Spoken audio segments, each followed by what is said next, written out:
Welcome to the slop farm. Enjoy the video.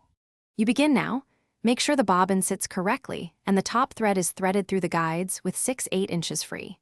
Lower the needle into the throat plate or fabric so the hook can catch the loop. This is essential because the mechanism needs the needle down to form the stitch. Hold the top thread gently with your left hand to control slack. Once set, position your right hand on the hand wheel and get ready to rotate slowly to engage the bobbin. You now turn the hand wheel toward you slowly, observing the needle's descent and the bobbin hook catching the top thread. Keep gentle tension on the top thread, taut enough to see movement but not so tight it pulls the loop closed. As the hook rotates, it will pull a small loop of thread up through the needle plate. When you see that loop, pause.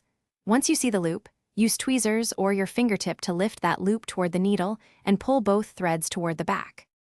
You finish by gently pulling both the top and bobbin threads toward the machine rear, under the presser foot, leaving about 2-3 inches to prevent tangles.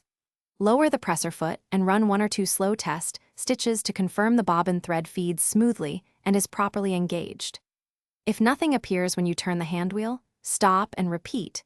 Recheck bobbin orientation, ensure the needle is fully inserted and not bent, and clear lint from the hook area.